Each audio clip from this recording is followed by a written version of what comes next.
Alice in Wonderland by Lewis Carroll, Chapter 1. Down the Rabbit Hole. Alice was beginning to get very tired of sitting by her sister on the bank and of having nothing to do. Once or twice she peeped into the book her sister was reading, but it had no pictures or conversations in it. And what is the use of a book, thought Alice, without pictures or conversations? So she was considering in her own mind, as well as she could, for the hot day made her feel very sleepy and stupid, whether the pleasure of making a daisy chain would be worth the trouble of getting up and picking the daisies, when suddenly a white rabbit with pink eyes ran close by her. There was nothing so very remarkable in that, nor did Alice think so very much of out of the way to hear the rabbit say to itself, oh dear, I shall be too late." When she thought it over afterwards, it occurred to her that she ought to have worried at this, but at the time it all seemed quite natural. But when the rabbit actually took a watch out of its waistcoat pocket and looked at it and then hurried on, Alice started to her feet, for it flashed across her mind that she had never before seen a rabbit with either a waistcoat pocket or a watch to take out of it. And burning with curiosity, she ran across the field after it, and was just in time to see it pop down a large rabbit hole under the hedge. In another moment, down went Alice after it, never once considering how in the world she was going to get out again. Rabbit hole went straight on like a tunnel for some way, and then dipped suddenly down, so suddenly that Alice had not a moment to think about stopping herself, for she found herself falling down what seemed to be a very deep well. Either the well was very deep, or she fell very slowly, for she had plenty of time as she went down to look about her and to wonder what was going to happen next. First she tried to look down and make out what she was coming to, but it was too dark to see anything. Then she looked at the sides of the well and noticed that they were filled with cupboards and bookshelves. Here and there she saw maps and pictures hung on pegs. She looked down a jar from one of the shelves as she passed. It was labeled orange marmalade, but to her great disappointment it was empty. She did not like to drop the jar for fear of killing somebody underneath, so managed to put it onto one of the cupboards as she fell past it. Well, thought Alice to herself, after such a fall as this, I shall think of nothing of tumbling down the stairs. How brave they'll all think of me at home. Why, I wouldn't say anything about it, even if I fell off the top of the house, which is very unlikely true. Down, down, down. Would the fall never come to an end? I wonder how many miles I've fallen by this time, she said aloud. I must be getting somewhere near the center of the earth. Let me see. That would be 4,000 miles down, I think. For you see, Alice had learnt several things of this sort in her lessons in the schoolroom, and though this is not a very good opportunity for showing off her knowledge, as there was no one to listen to her, still it was good practice to say it over. Yes, that's about the right distance, but then I wonder what latitude or longitude I've got to. Alice had not the slightest idea what latitude was, or longitude either, but she thought they were very nice grand words to say. Presently she began again. I wonder if I shall fall right through the earth. How funny it'll seem to come out among the people that walk with their heads downwards. The antipathies, I think. She was rather glad there was no one listening this time, as it didn't sound at all the right word. But I shall have to ask them what name of the country is, Please, ma'am, is this New Zealand or Australia? And she tried to curtsy as she spoke. Fancy curtsying as you're falling through the air. Do you think you could manage it? And what an ignorant little girl she'd think of me for asking.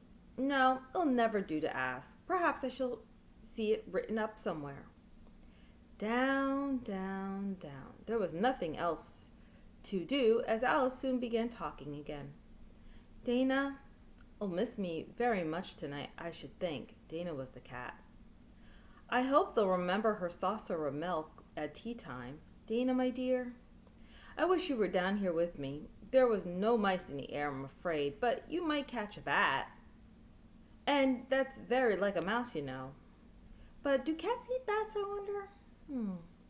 And here Alice began to get rather sleepy and went on saying to herself in a dreamy sort of way, do cats eat bats? Do cats eat bats? And sometimes do bats eat cats? For you see, as she couldn't answer either question, it didn't much matter which way she put it. She felt that she was dozing off and had just begun to dream that she was walking hand in hand with Dana and was saying to her very earnestly, now Dana, tell me the truth. Did you ever eat a bat? When suddenly, thump, thump, down she came upon a heap of sticks and dry leaves, and the fall was over. Alice was not a bit hurt, and she jumped up onto her feet in a moment. She looked up, but it was all dark overhead. Before her was another long passage, and the White Rabbit was still in sight, hurrying down it. There was not a moment to be lost. Away went Alice like the wind, and was just in time to hear it say as it turned a corner, oh, my ears and whiskers, how late it's getting. She was close behind it when she turned the corner, but the rabbit was no longer to be seen. She found herself in a long, low hall, which was lit by a row of lamps hanging from the roof. There were doors all around the hall, but they were all locked, and when Alice had been all the way down one side and up the other, trying every door, she walked sadly down the middle, wondering how she'd ever get out again. Suddenly she came upon a three-legged table, all made of solid glass. There was nothing on it but a tiny golden key, and Alice's first idea was that this might belong to one of the doors of the hall. But alas, either the locks were too large or the key was too small. But at any rate, it would not open any of them. However, on a second time around, she came upon a low curtain she had not noticed before, and behind it was a little door, about 15 inches high. She tried the little golden key in the lock, and to her great delight, it fit. Alice opened the door and found that it led into a small passage not much larger than the rat hole. She knelt down and looked along the passage into the loveliest garden you ever saw. How she longed to get out of that dark hall and wander about among those beds of bright flowers and those cool fountains. But she could not even get her head through the doorway. And even if my head could go through, thought poor Alice, it would be very little use without my shoulders. Oh, how I wish I could shut up like a telescope. I think I could if I only knew how to begin. For you see, so many out-of-the-way things had happened lately that Alice had begun to think that very few things indeed were really impossible. There seemed to be no use in waiting by the little door, so she went back to the table, half hoping she might find another key on it, or at any rate a book of rules for shutting people up like telescopes. This time she found a little bottle on it, which certainly was not here before, said Alice, and tied around the neck of the bottle was a paper label with the words, "Drink me," beautifully printed on it in large letters. It was all very well to say, "Drink me," but wise little Alice was not going to do that in a hurry. "No, I'll look first," she said, "and see whether it's marked poison or not."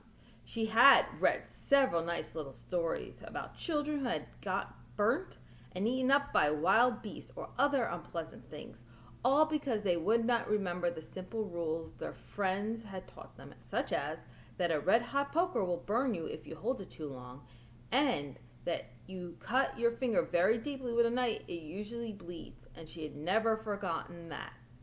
If you drink much from a bottle marked poison, it is almost certain to disagree with you sooner or later.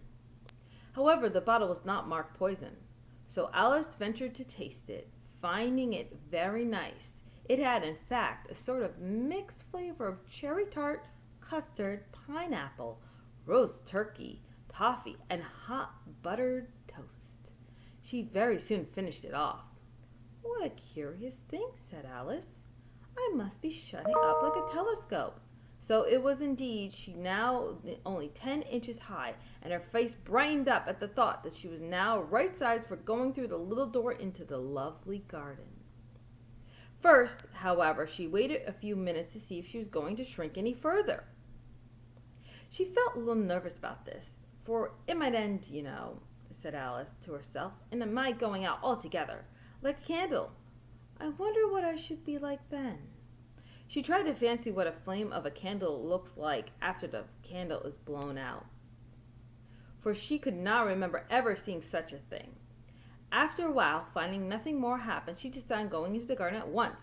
But alas, poor Alice! When she got to the door, she had forgotten the little golden key.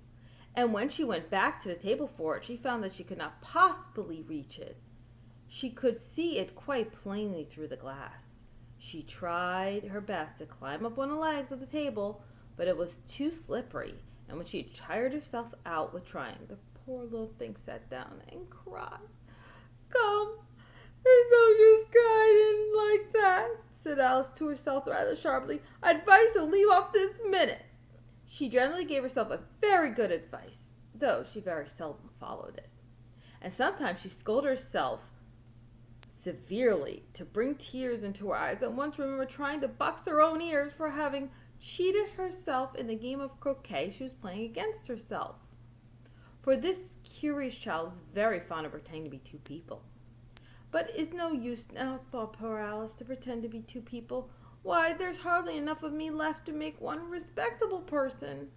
Soon her eye fell on a little glass box that was lying under the table. She opened it and found it a very small cake, on which the words "Eat me" were beautifully marked in currants.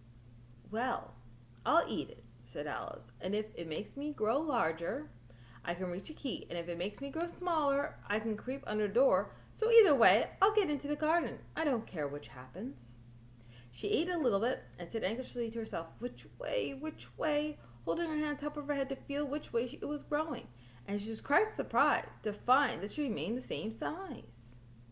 To be sure, this is what generally happens when one eats cake.